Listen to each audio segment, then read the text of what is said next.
अतिशय चांगली सुरुवात केलेली आहे, परंतु त्यांच्या एकंदरीत बोलण्यावरून असं दिसतं की काहीतरी मनात ठरवून येलेलं बू आहे हो. असं होत नाही कधी, जे आपण ठरवून येतो ते होत नाही आणि लोकांना त्याचं देणं घेणं काय नसतं. लक्षात घ्या, आजच्या माणसानं वास्तव. हॅलो, शार्प करू नका, माझा आवाज कमी करा. लोकांच्या कानात बसता नाही हो आवाज, जरा गोड वाटू हो. हॅलो, हा हॅलो. तर मनात असं ठरवून कधी होत नाही. लक्षात घ्या, माणसानं भूतकाळ विसरून चालत नाही, पण वर्तमान काळात जगायला शिकलं पाहिजे. वो असं सांगतो की तुम्ही ज्या पद्धतीत चालणार त्या पद्धतीत मी चालणार. मी आज सडेतोड उत्तर देणार. ना मी काय म्हणतो, तू सडेतोडच उत्तर दे. लोकी बुवा, माझा म्हणणंच ता तुझे विचार मांड. सडेतोड उत्तर एखादा विषय येलो ना तर सडेतोड मांडणार. मी तुझं काही देणेकरी नाही काय, जेणेकरून तुका मी नाही बोलायचो असो, मी काय तुझे पैसे घेऊन खाल्ले नाही असं तर सांग लोकांकडे. अरे लोक मनोरंजनासाठी आलेत आणि आज हा देवीचा 3रा दिवस आहे ना. ते महिषासूर पण तसंच माजलेलो. लक्षात घे, ते देवी 9 रूपा घेऊन शेवटी ते तो शेवट केला ना.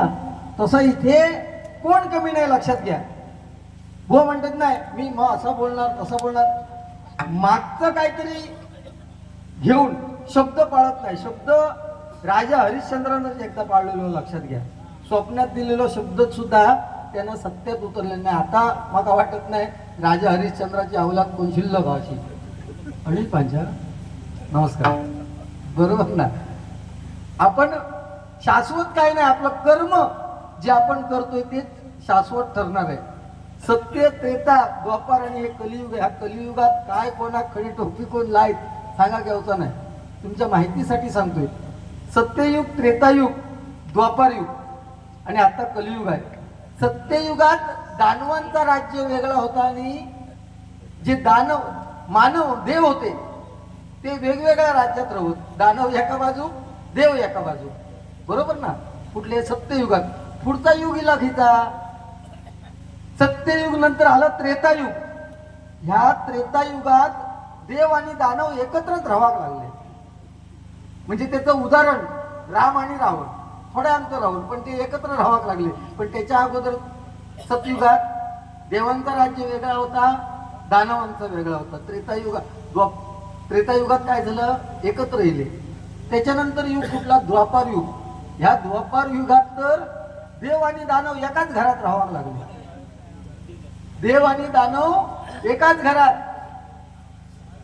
म्हणजे धृतराष्ट्र, दुर्योधन आणि दुसऱ्या बाजू कोण, धर्म युधिष्ठिर.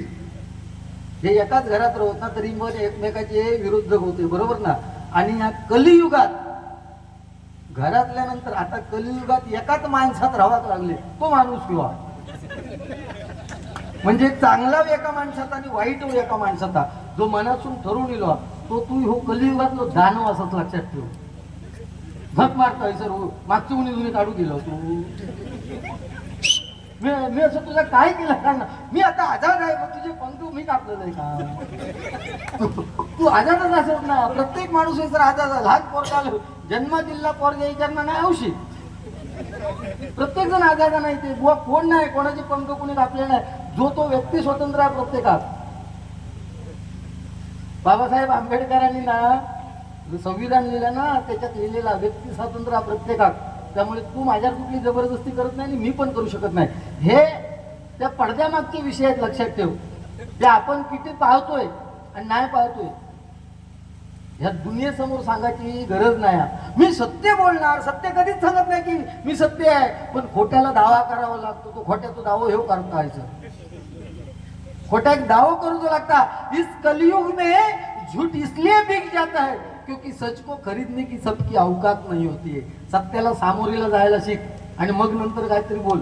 काहीतरी मागचे विषय घेऊन हे भारी नको करू. तुमचे अतिशय उत्कृष्ट भजन आहे. मी बुवांबद्दल चांगलंच बोलतो. मी सुद्धा एक शब्द वाईट बोलणार नाही.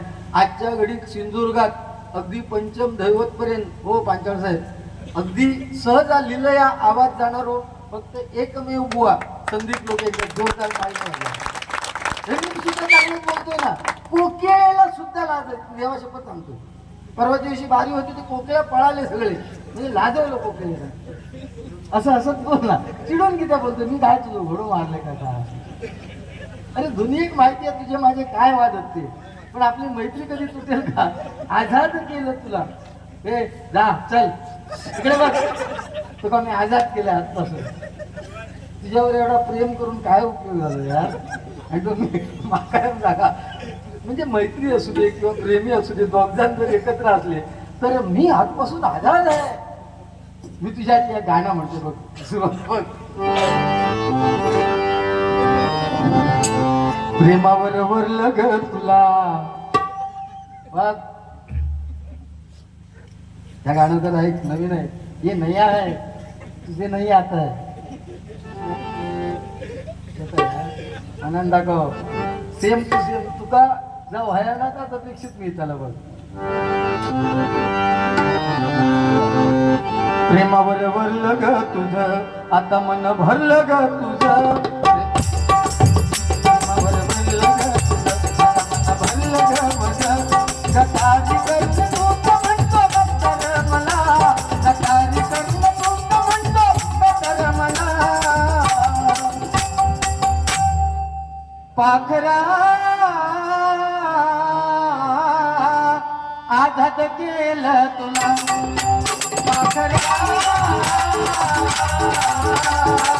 आझाद केलं तुला.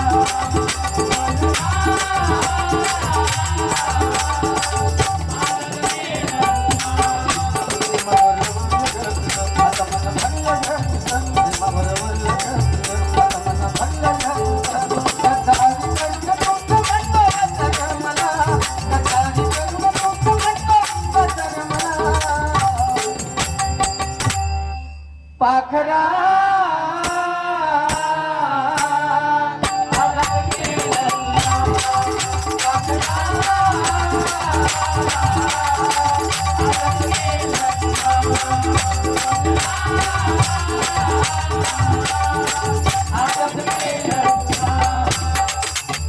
अरे महिषासूर राक्षस, या देवीन जो महिषासूर राक्षस मारल्यांना, तो राक्षस सुद्धा कोणाक ऐकत नव्हतं. ब्रह्मा विष्णू साक्षात ब्रह्मदेवाचा त्याचा आशीर्वाद की तुला कोण मारू शकत नाही. तुला मारू शकतो कोण? फक्त नारी रूपात, म्हणजे स्त्री मारू शकते. जा शंकर महादेवांका जमला नाही, विष्णू महेशला जमलं नाही, मग शेवटी हे सगळे देव. हॅलो, हे तुम्ही जरा प्रॉब्लेम करताय हो, राग नाही तुमच्यावर पण प्रॉब्लेम होता. हे सगळे देव, देवांबरोबर त्यांनी लढाई केली, सगळ्या देवांका हरवल्या आणि आपण राजा झालो. शेवटी सगळे देव त्या विष्णू देवाची सेवा म्हणजे भक्ती करू गेले आणि दुर्गा त्या मातेची सुद्धा भक्ती केली. तेव्हा त्याच्यातून एक दिव्य शक्ती निघाली, ती दुर्गा माता. लक्षात घ्या. मग शंकर म्हणजे ब्रह्मा विष्णू आणि महेश या ब्रह्मदेवाजवळ काय हा कमंडलू हा, विष्णू जवळ काय हा चक्रा आणि शंकर महादेवाजवळ काय हा त्रिशूळा. खरं तर ह्या दोन गोष्टी प्रत्येकाकडे आहेत, परंतु दोन्ही एका वेळेस ते वापरू शकत नव्हते. एवढी ताकद त्या देवांमध्ये नव्हती. कारण म्हणून त्या देवीने काय केलं, तिची देवी उत्पन्न झाली, त्याने ब्रह्मदेवाकडनं कमंडलू घेतलं, शंकर महादेवाकडनं त्रिशूळ घेतला आणि विष्णू देवाकडनं चक्र घेतलं. आणि तो जो भस्मासूर होता राक्षस, तो जेव्हा देवीक बघितले तेव्हा देवीवर भाळलो आणि देवीक म्हणालो तुझ्याशी माका लग्न करूचा म्हणून. ती म्हणाली ठीक आहे माझ्याशी तू लग्न कर, पण माझी एक अट आहे, माझ्याशी लढाई करावी लागेल. लढाई केली. 9 दिवस त्या देवीने 9 रूप घेतली आणि शेवटी शेवटच्या दिवशी त्या महिषासुराचा वध केल्याने. लक्षात ठेवा, एवढी ताकद त्या दुर्गा देवीमध्ये. आणि आपण जिची सेवा करतोय त्या दुर्गा मातेसाठी एकदा जोरदार टाळ्या वाजवा. आणि त्याविषयी हा कार्यक्रम आहे. माझं बुवांचं अतिशय जवळचे संबंध आहेत, आमचे खूप प्रेमाचे संबंध आहेत. आमचं त्यांचं राग काय नाही, पण बुवा थोडे रागीट आहेत. काय सगळे गुण पाचही म्हणजे बोटा आपली सारखी नाही आहेत. तुम्ही जरा सामावून घ्या त्यांना. माझा मित्र म्हणून आज 20 वर्षात एका मी झेलतोय, तुम्ही पण जरा सामावून घ्या. माका तो रागात कितीही बोललो, तो आता थोड्या वेळाने हॅलो तो आता थोड्या वेळाने सांगणार एका भजन येणार नाही माका मान्य, एका राग येणार नाही खिचो माका मान्य, एका कायच येणार नाही, काय विषय माका सगळे मान्य, पण तू फक्त रागावू नकोस. एक नंबर सिंधुदुर्गात लोक चिडखोर असतात ना बुवा, तो हे लोको हा सांगते तुका तुमका सांगते ह्याका असे ठोके घेतले आज मी आज बारीक खूप दिवसांना चिडू नकोस ली चिडू नकोस असं गुंडूबुवा म्हणाले. ठीक आहे जास्त बोललोय जरा का तर बुवांना त्यांनी सांगितलं की तुम्ही बोलणार तेवढ्याच विषयावर मी बोलणार म्हणून मी हजारो पॉईंट दिले. इकडे बघ ए तुझी हिंमत आहे ना लोक्या तुझी हिंमत आहे ना तू बोलूचा मी काय घोट्याने खेळा गेले नाही सांगते तुका तू बोल मी ऐकून घेणार शांतपणे घरी जाणार. तुका हसू कसा असतं तर माहिती आहे का रे बघलं कधी आजच्या ते शिकवा बरे तुम्ही हसतो कसं एका शिकवा जरा बरं. मी एका बोलताना समजा एका राग येतं मंडळीतलं कोण जरी त्यांचे हसलो तरी मंडळीवर बंधनं घालतं हो काय हो आहे हो माणूस इतकं रागीत कोपिश योगेश हसू नकोस.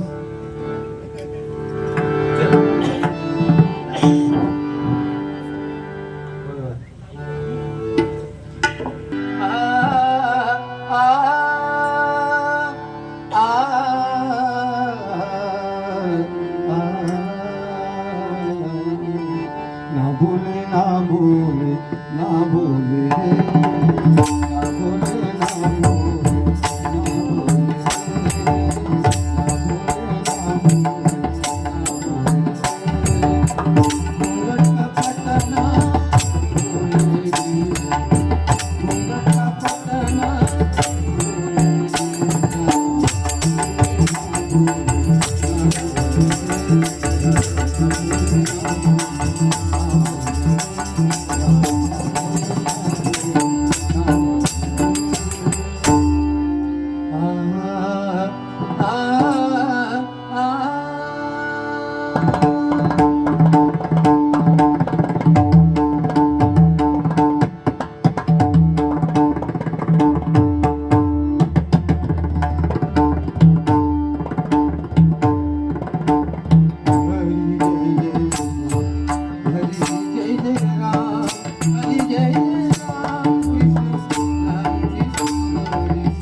Bye.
सन्माननीय बुवा अनिल पांचाळ यांकडून माझ्यासाठी हे बहुमोल 100 रुपयाचं पारितोषिक आलेला मी माझ्या मंडळाच्या वतीने स्वीकार करतोय.